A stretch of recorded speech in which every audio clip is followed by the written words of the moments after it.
Screen दिसते सगळ्यांना? Yes sir. Okay. तर गिअर ड्राईव्ह हा टॉपिक आपल्याला बघायचा आहे. गिअर ड्राईव्ह मध्ये आपल्याला गिअरच्या टर्मिनॉलॉजी ह्या ऑलरेडी टर्मिनॉलॉजी तुमच्या मशीन डिझाईन मध्ये झालेल्या आहेत. ठीक आहे. तर गिअर बद्दल आपण मशीन डिझाईन मध्ये ऑलरेडी घेतलेलं होतं सगळं. त्याच्यानंतर याच्यामध्ये advantages disadvantages of gear drive. पहिले आपण गिअर ड्राईव्ह म्हणजे काय परत एकदा रिपीट करून घेऊ.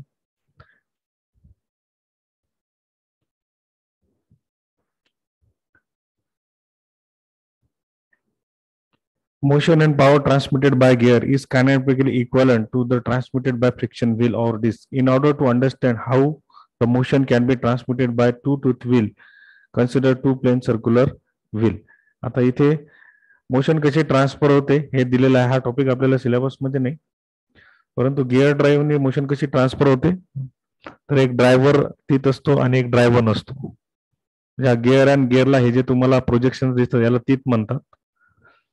तर ड्रायव्हर आणि फॉलोअर म्हटलेलं आहे. ड्रायव्हर म्हणजे जो स्वतः फिरतो आणि फॉलोअर म्हणजे हा ड्रायव्हर याला फिरवतो. ह्याचे टीथ या टीथ मध्ये एंगेज होतात आणि एक सर्क्युलर मोशन तयार होते. अशा पद्धतीने गिअर ड्राईव्ह टूथ व्हीलच्या सहाय्याने मोशन क्रिएट करतो. Advantages disadvantages of gear drive काय? किंवा सायकलचं उदाहरण जर तुम्ही घेतलं, हा सुद्धा एक चेन अँड स्प्रॉकेट मेकॅनिझम आहे. याला तुम्ही गिअर म्हणू शकता, याला टूथ म्हणू शकता. आणि चेनच्या सहाय्याने हा ड्रायव्हर आहे, याच्या मागे जे व्हील असते ते फॉलोअर आहे. Advantages disadvantages of gear drive. Advantages काय? Can transmit exact velocity ratio. त्यानंतर it can be use to transmit large power. त्यानंतर जास्त अमाऊंट मध्ये जर पॉवर ट्रान्सफर करायचे असेल तर चेन ड्राईव्ह आणि बेल्ट ड्राईव्ह वापरत नाही, त्याच्यामध्ये गिअर ड्राईव्हचा यूज जास्त प्रमाणात होतो. त्यानंतर it can be use for small centre distance of the shaft. It has high efficiency. त्यानंतर इट हॅज रिलायबल सर्व्हिस आणि it has compact layout. Okay, हे झाले याचे ऍडव्हान्टेजेस, हे तुम्हाला लक्षात ठेवायचे. डिसएडव्हान्टेजेस काय? The manufacture of gear required special tools and equipment. Gear manufacture करण्यासाठी स्पेशल टूल्स अँड इक्विपमेंट पाहिजेत. Error in cutting teeth may cause vibration and noise during the operation. जर तुम्ही कटिंग टीथ मध्ये जर एरर येत असेल, दोन टीथ एकमेकांमध्ये एंगेज होतो ना, काही एरर येत असेल तर तिथे व्हायब्रेशन आणि नॉइज क्रिएट होतो. It required special lubricant and reliable method for applying it. Special lubricant किंवा रिलायबल इक्विपमेंट ह्याला पाहिजे. क्लासिफिकेशन ऑफ गिअर आपल्या सिलेबस मध्ये नाहीये, तो भाग आपण सोडून देऊ. टर्म्स यूज इन गिअर्स हे ऑलरेडी तुमच्या झालेले आहेत, हे तुम्हाला परत एकदा रेफर करायचे आहेत. आता हा गिअर अँड गिअरचे हे दोन टीथ तुम्हाला दिलेले आहेत. ओके, त्याच्या खाली हे एक सर्कल तुम्हाला दिसते, मध्ये एक सर्कल दिसते आणि टॉपला एक सर्कल दिसते. ठीक आहे. त्या टर्मिनॉलॉजी मध्ये पहिली टर्म आहे पीस सर्कल. पीस सर्कल म्हणजे काय? It is imaginary circle by which pure rolling action would give the same motion as actual gear. म्हणजे ऍक्च्युअल गिअर ची जी मोशन आहे त्या मोशनला एक सिमेट्रिकल सर्कल काढणे, त्याला म्हणतात पीस सर्कल. हे पीस सर्कल तुम्हाला दिसत आहे, सेंटर मधलं जे सर्कल आहे. गिअरच्या मोशनला सिमेट्रिकल एक सर्कल मी काढलं टीथच्या सेंटर मधून. It is called as pitch circle. Pitch circle diameter, इथं डायमीटर ऑफ पीस सर्कल म्हणजे पीस सर्कलची डायमीटर. आता पीस सर्कल जिथे कम्प्लीट होईल तिथून अशी डायमीटर काढायची, तर diameter of pitch circle. The size of gear is usually specified by pitch circle diameter or it is also called as pitch diameter. त्याला पीस डायमीटर पण म्हणतात. Size of gear is usually specified by pitch circle diameter. त्यानंतर pitch point, it is a common point of contact between two pitch circle. म्हणजे दोन pitch circle जिथे contact मध्ये येतात तो कॉमन पॉइंट, त्याला पिच पॉइंट म्हणतात. आणि डायग्राम मध्ये दाखवलेला नाही पण लक्षात ठेवायचं.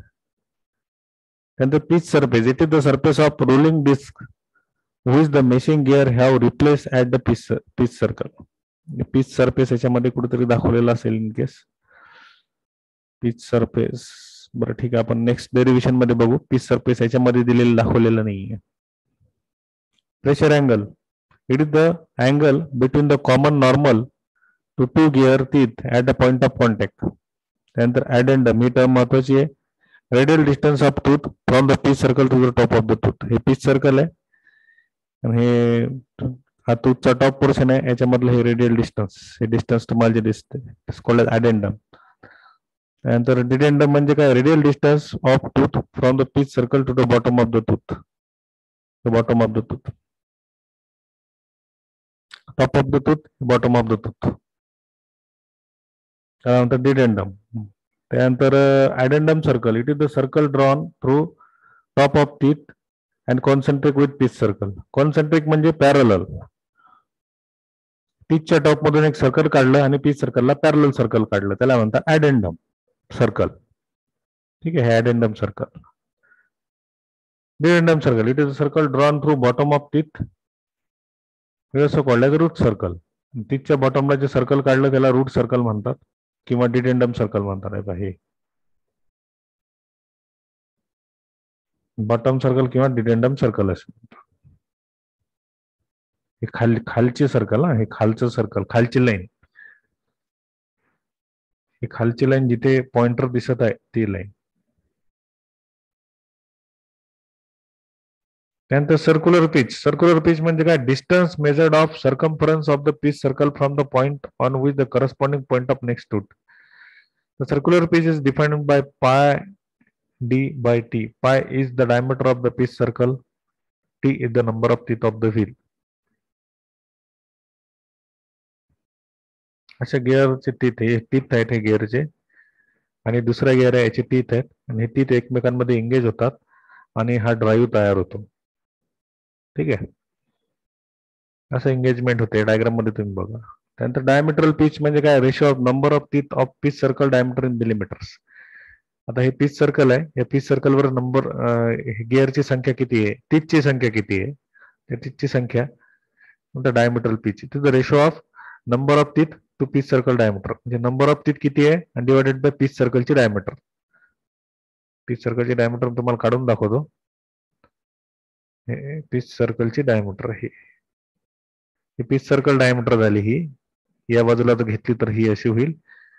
Number of teeth divided by pitch circle diameter म्हणजे diameter pitch. T by D. Okay. त्यानंतर मॉड्यूल. मॉड्यूल म्हणजे काय, it is the ratio of pitch circle diameter in millimetre to number of teeth. M is equal to D by T. Formula तुम्हाला लक्षात ठेवायचे, definitions तुम्हाला लक्षात ठेवायच्या.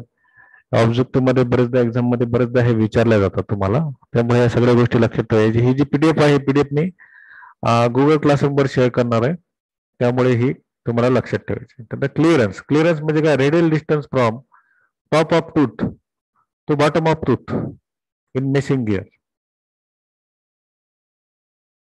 हा टूथचा टॉप आणि टूथचा बॉटम, याच्यामधलं हे गॅप जो तुम्हाला दिसतो, आता हा जो गॅप तुम्हाला इथे दिसतो, इथे तुम्हाला गॅप दिसतोय, त्याला म्हणतात क्लिअरन्स. हे पहा, हा क्लिअरन्स. हा इथे गॅप दिसतोय, इथे पण गॅप दिसतोय, इथे पण गॅप दिसतोय वरते. जेव्हा हा टीथ या टीथ मध्ये एंगेज होतो तेव्हा खाली आणि वर थोडासा गॅप राहतो. तंतोतंत ते फिट नाहीत बसत, थोडासा गॅप राहतो त्याच्यामध्ये. त्याच्यामधून जर आपण एक सर्कल काढलं, इथून जर आपण हे सर्कल काढलं तर हा झाला तुमचा क्लिअरन्स. क्लिअरन्स सर्कल त्याला म्हणतात clearance. It is the radial distance from top of tooth to bottom of tooth in meshing gear. A circle passing through top of meshing gear is known as clearance circle. या clearance मधून जे circle जर आपण काढलं तर त्याला म्हणतात clearance circle. त्यानंतर total depth. It is a radial distance between the addendum and dedendum circle of the gear. आता addendum सर्कल म्हणजे हे वरचं सर्कल, हे वरचं सर्कल. dedendum म्हणजे हे खालचं सर्कल. याच्यामधलं हे जे डिस्टन्स आहे, या डिस्टन्सला म्हणतात total depth. Total depth. It is the radial distance. Radial distance म्हणजे उभं डिस्टन्स, व्हर्टिकल डिस्टन्स, त्याला रेडियल म्हटलेलं आहे भाषेत. Radial distance between the addendum and dedendum circle of the gear. It is equal to sum of addendum plus dedendum. Addendum ची आणि dedendum ची जर ऍडिशन केली तर दोघांची ऍडिशन त्याला आपण काय म्हणू, total depth. Is called as total depth. आता working depth, it is the radial distance from addendum circle to clearance circle. म्हणजे क्लिअरन्स पर्यंत आणि हे टॉप ऑफ द टूथ पर्यंत एवढंच खालचं जायचं नाही, एवढंच अंतर घ्यायचं, त्याला म्हणतात वर्किंग डेप्थ. त्यानंतर tooth thickness, it is the width of the tooth measured along the pitch circle. Tooth thickness he width of the tooth measured along the pitch circle. हे टूथ स्पेस, हे स्पेस बघा तुम्ही आता. ठीक आहे, हे diagram मध्ये दाखवलेले आहे तुम्हाला. हे दोन टूथ मधलं जे अंतर आहे त्याला टूथ स्पेस म्हटलेलं आहे. ह्याला टूथ म्हणतो आपण, दोघांमधला space, tooth space. Backlash, it is the difference between tooth space and tooth thickness. आता टूथ थिकनेस जो आहे, टूथपेस्ट आणि टूथ थिकनेस मधला जो डिफरन्स आहे, आता टूथ थिकनेस म्हणजे काय, ही याची थिकनेस दाखवलेली आहे तुम्हाला ही. ठीक आहे, ही टूथ थिकनेस झाली, हा स्पेस झाला.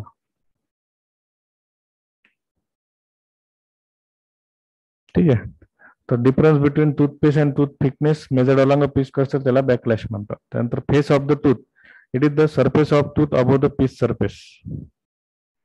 फेस ऑफ द टूथ हा इथे दिसतो तुम्हाला, पिच सरफेसच्या वरचा फेस ऑफ द टूथ.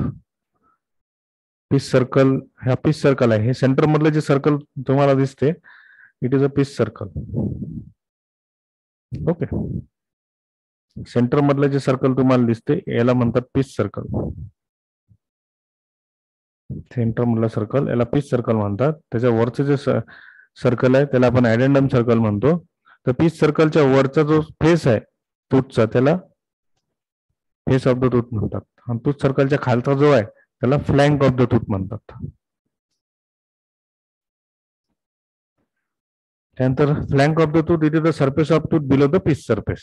हे पिच सरफेस इथं तुम्हाला दिसत आहे, त्याच्या खालचं. त्यानंतर top land, it is the surface of the top of the tooth. टूथचा वरचा भाग टॉप लँड. टॉप लँड आपला टेबल असतो, तर टेबलचा वरचा भाग टॉप लँड, टूथचा वरचा भाग top land.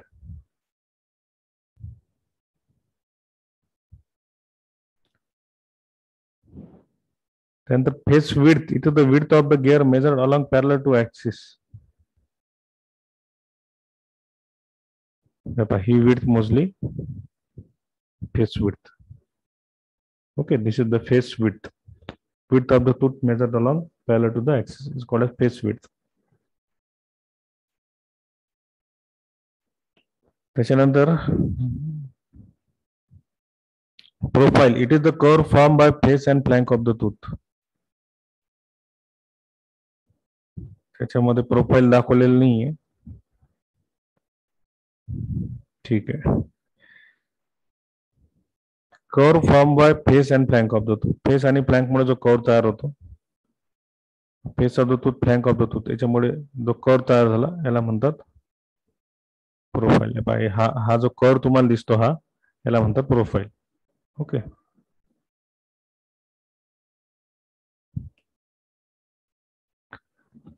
fillet radius, it is the radius that connect the root circle to the profile of the tooth. The path of contact, it is the path traced by point of contact of two teeth from beginning to the end of the engagement. म्हणजे एक teeth दुसऱ्या टीथवर engage होत असताना जो path तयार झालेला आहे, एक टीथ दुसऱ्या टीथच्या कॉन्टॅक्ट मध्ये येत असताना जो पाथ तयार होईल त्याला म्हणतात path of contact. Length of contact हे एवढं महत्वाचे टर्म्स नाही आहेत. ठीक आहे, तर हे त्याच्यामध्ये टर्मिनॉलॉजी आहे, तुम्हाला लक्षात ठेवायचे आहेत. Okay, so these are the terms which can be used. Next आहे डेरिव्हेशन. तुम्हाला आहे condition for constant velocity ratio of gear, किंवा याला लॉ ऑफ गिअरिंग म्हणतात. हे तुमचं ऑलरेडी मशीन डिझाईन मध्ये झालेलं आहे, बरं ते रिपीट करून देतो. Consider the portion of two teeth on wheel 1 pinion and another wheel 2. आता एक व्हील 1 आहे, त्याला P1 म्हटलेलं आहे आणि दुसरा व्हील आहे 2. हे दोन व्हील एकमेकांमध्ये एंगेज होतात, इथे एंगेज होतात. तर त्याचा एक टूथ हा आहे आणि दुसरा टूथ आहे. त्या व्हीलचा, हे व्हील आहे रेड कलरने तुम्हाला दिसते, हा एक टूथ आहे, हा दुसरा टूथ आहे. दोघे इथे पॉइंट ऑफ कॉन्टॅक्ट मध्ये येतात. हा जो पॉइंट आहे हा पॉइंट ऑफ कॉन्टॅक्ट मध्ये येतो. तर हे जे कर्व तुम्हाला दिसतो हा तीत आहे, त्या व्हीलचा एक तीत आहे आणि हा दुसऱ्या व्हीलचा तीत आहे. तर दोन्ही व्हील एकामेका या पॉइंट मध्ये एंगेज होतात. Two teeth come in contact with point Q, या पॉइंट क्यू होती ते कॉन्टॅक्ट मध्ये येतात. And wheel rotating in direction as shown in figure, म्हणजे हे व्हील या डायरेक्शनला रोटेट होते आणि हे व्हील या डायरेक्शनला रोटेट होते. हे वरच्या डायरेक्शनला रोटेट होते, हे असं खाली रोटेट होते. Let T be the common tangent and M N be the common normal. आता टी हा टँजंट याच्यामधून काढला आणि त्या टँजंटला एम एन आपण ही नॉर्मल काढली. This is the M N.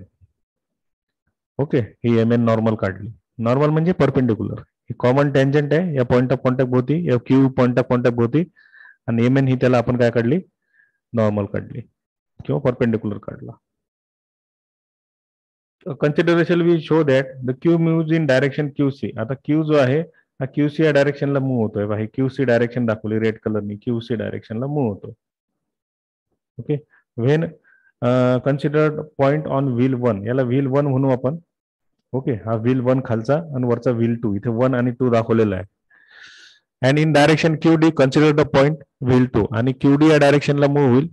Q आणि डी हे बघा इथे ॲरोन दाखवलेला आहे. जर व्हील 2 कन्सिडर केलं तर let v1 and v2 be the velocity at the point q of wheel 1 and 2. तर v1 आणि v2 हे पॉइंट व्हील 1 आणि 2 ची व्हेलॉसिटी आपण कन्सिडर करू. हे पहा, ही v2 आणि v1. ओके, ही v1 आणि v2. त्याच्यानंतर v1 and v2 be the velocity of the point q with 1 and 2 respectively. If the teeth are remain in contact, the component of this velocity along the normal mn must be equal. जर दोन्ही wheel एकमेकांमध्ये contact मध्ये असेल तर व्हेलॉसिटीचे component M N शी related हेच equal राहतील. आता W1 हे तुम्हाला दिसतंय, याला म्हणतात अँग्युलर व्हेलॉसिटी ओमेगा. W1 हा W2. ठीक आहे, या पॉईंट पी पासून या सेंटर पर्यंत एक रेष काढली आपण, इथून एक रेष काढली, त्याला हे डॉटेड परपेंडिक्युलर एक डायगोनल काढला, इथून एक डायगोनल काढला आणि इथे एक ट्रायंगल फॉर्म झाला, इथे एक ट्रायंगल फॉर्म झाला. परत इथून एक परपेंडिक्युलर लाईन काढली, परत इथून एक परपेंडिक्युलर लाईन काढली. आता हे दोन्ही तीन एकमेकांच्या कॉन्टॅक्ट मध्ये राहत असेल तर v1 into cos of alpha is equal to v2 into cos of beta. हा जो अँगल आहे हा बीटा आहे. ओके, आणि हा जो अँगल आहे हा अल्फा आहे. So v1 into cos of alpha is equal to v2 into cos of beta. This is the equation. आता व्हेलॉसिटी म्हणजे काय, angular velocity omega 1 into O1 into Q into cos of alpha. W1 O1 into Q into cos of alpha is equal to W2 O2 into Q into cos of beta. आता reshuffle केलं, W1 Q1 Q O1 M1 divide by O1 MQ. तर O1 M, आता cos of alpha, आता cos of alpha जो आहे या triangle मध्ये आपण कॉस ऑफ अल्फा जर घेतला तर आपल्याला कॉस ऑफ अल्फा या ट्रायंगल मध्ये जर आपण घेतला तर आपल्याला मिळतो O1 OM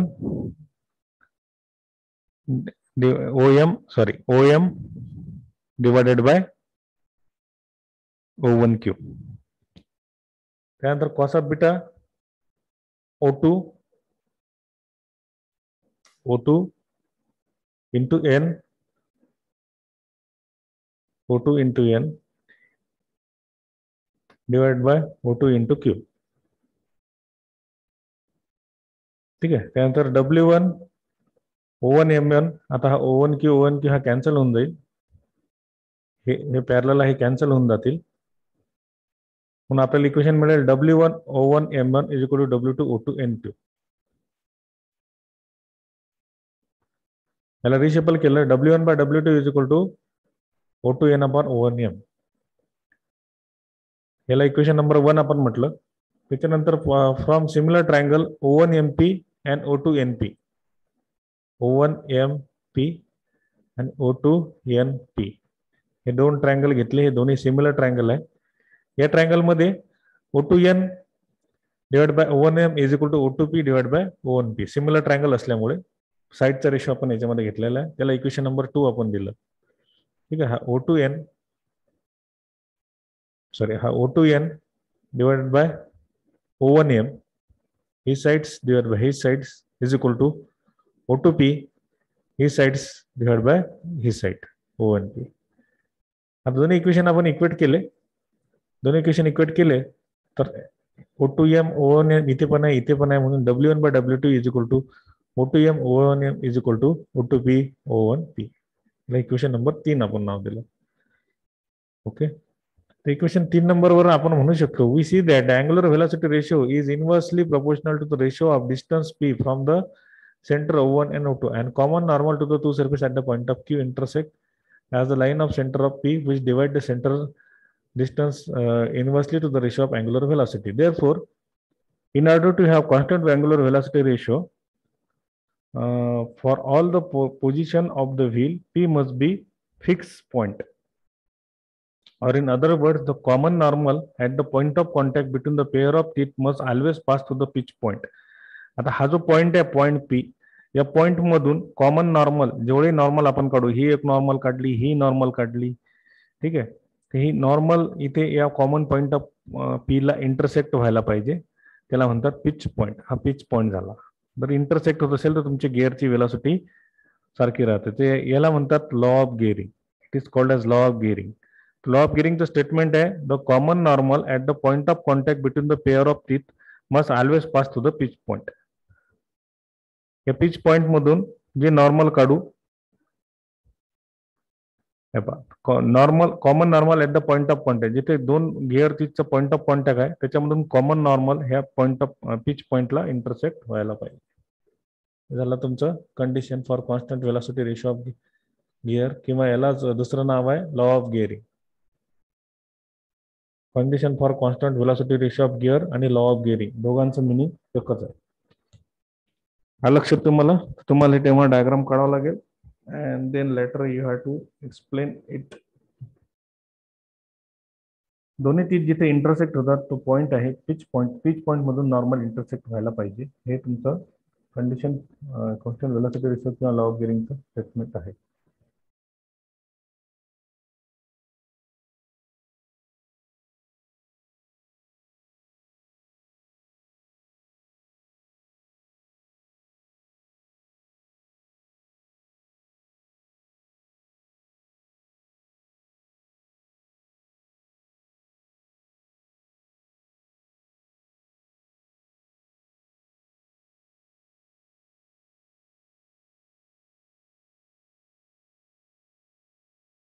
हॅलो.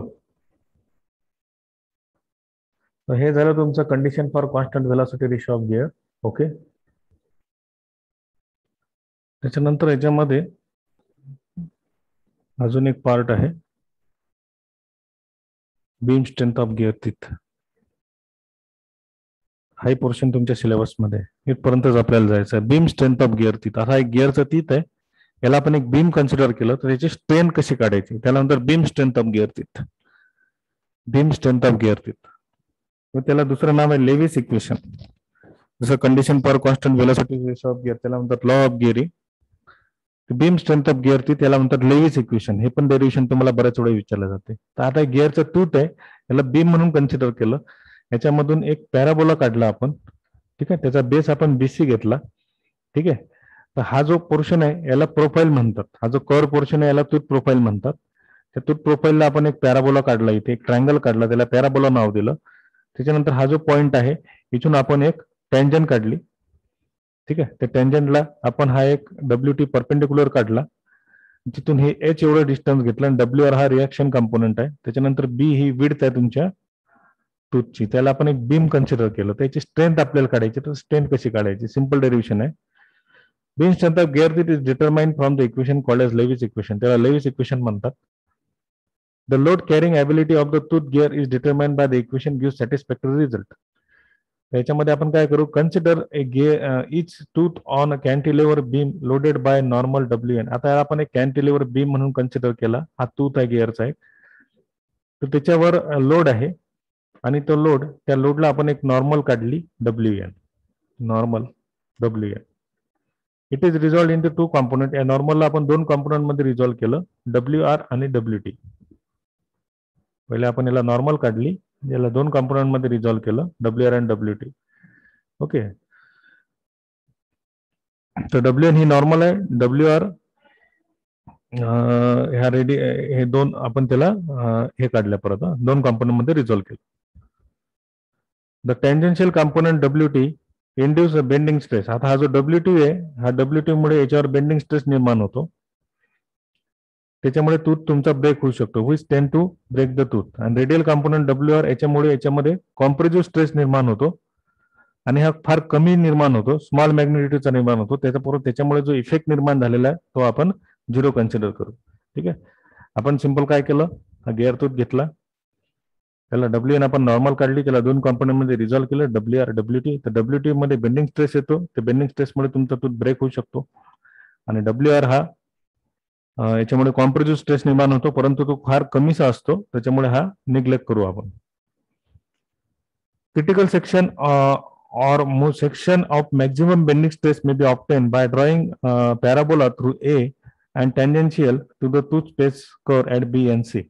आता इथून आपण काय करू, एक ट्रायंगल काढू, त्याला आपण पॅराबोला म्हणू आणि त्याचा बेस आपण BC घेऊ. आपल्याला बेंडिंग स्ट्रेस ज्या WT ने निर्माण झालेला आहे तो आपल्याला काढायचा आहे. This parabola shown by dotted line. आता पॅराबोला डॉटेड लाईनने आपण दर्शवलेला आहे. If the teeth are shaped like a parabola, it will have same stress at all the section. त्याच्यामध्ये याला जर आपण पॅराबोला घेतलं, त्याच्यामुळे जो निर्माण होईल स्ट्रेस हा सगळ्या सेक्शनवर पूर्णपणे इक्वली डिस्ट्रीब्युटेड होईल. But tooth is larger than parabola at every section except BC. BC पेक्षा टूथ हा बाकी सेक्शनला जर लार्जर असेल तर BC हा मॅक्झिमम बेंडिंग स्ट्रेसचा सेक्शन आहे असं आपण कन्सिडर करू. कारण जास्तीत जास्त बेंडिंग स्ट्रेस हा ट्रान्सफर होतो BC बेसला येतो, वरून ट्रान्सफर होतो आणि बेसला येतो. तुम्हाला एखादं उदाहरण देतो, तुम्ही तुमच्या डोक्यावर एखादं ओझं घ्या एखादं डोक्यावर तुमच्या. ओके, आणि सुरुवातीला काय होणार, तुम्हाला काही वाटणार नाही, किंवा एखादं वजनदार वस्तू तुमच्या डोक्यावर ठेवा तुम्ही, तर तुमच्या पायावर लोड येतो खाली.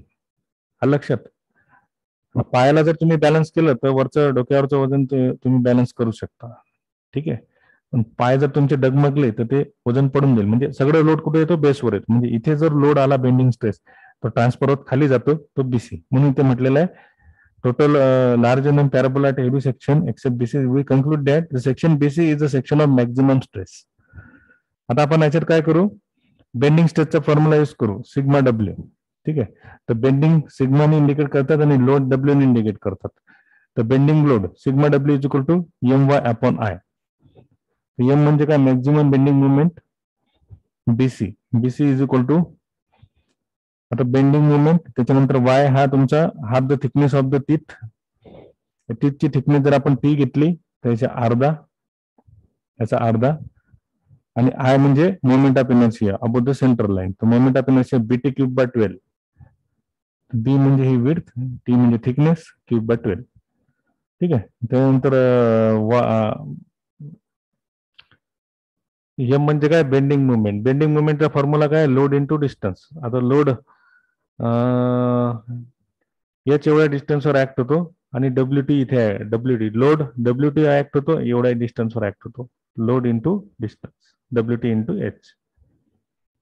ठीक आहे, आता याच्यामध्ये व्हॅल्यू पुटअप केल्या आणि याला सॉल्व्ह केलं तर आपल्याला मिळते WT is equal to sigma WB T square divide by 6H. आता याच्यामध्ये T is equal to X into rho C ठेवायचं and H is equal to K into rho C ठेवायचं, where K, X and K are constant. ठीक आहे,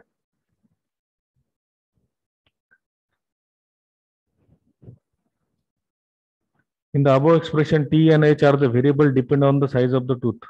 T आणि H हे variable आहेत, टीथच्या size वरती डिपेंड आहेत. आता T ची value X into rho C ठेवली आणि H ची value K into rho C ठेवलं. त्याला जर सॉल्व्ह केलं तर आपल्याला, आता रो C म्हणजे काय, सर्क्युलर पिच. रो C आपण डेरिव्हेशन मध्ये घेतलं, circular pitch pi into M. Sorry rho C नाही, PC PC, X into PC आणि K H is equal to K into PC. X आणि के कॉन्स्टंट ठेवायचे. पीसी म्हणजे circular pitch, circular pitch pi into M. Okay, where M is the module. याला आपण solve केलं, आपल्याला मिळते W T is equal to sigma W B P C into S square upon 6K. आता याच्यामध्ये S square upon 6K is equal to Y ठेवायचं. आपल्याला मिळते W T is equal to sigma W B P C into Y. याच्यामध्ये पीसीची value put up केली तर sigma W बी पाय एम इंटू वाय. तर त्या वायला म्हणतात Lewis form factor or tooth form factor, and W टीला W T which is the tangential load acting on the load, त्याला म्हणतात beam strength of gear tooth load. Okay, म्हणजे थोडक्यात आपल्याला काय करायचं आहे, W T beam strength of gear tooth load. हा लोड असा असला पाहिजे का ती तुमचा बेसला फेल झाला नाही पाहिजे. It's called as beam strength of gear. तिथे इक्वेशन डेव्हलप करायचं आणि ते लिहायचं. ओके, हा एक पोर्शन तुमचा कव्हर अप होऊन जाते. बाकीचं पोर्शन याच्यामधला नाहीये, तो विचारात घ्यायचा नाहीये. याच्यामध्ये आपल्याला बीम स्ट्रेंथ ऑफ गिअर ती, त्याच्यानंतर condition for constant velocity ratio of gear, त्याच्यानंतर ह्याच्या गिअरच्या टर्मिनॉलॉजी आहेत, advantages disadvantages of gear, classification of gear एकदा वाचून घ्यायचं आहे. तुमचं मशीन डिझाईन मध्ये मी घेतलेलं आहे, परत परत जास्त घेण्याची गरज नाही आहे. ओके, तर हे याची पीडीएफ जी आहे, ही पीडीएफ मी तुम्हाला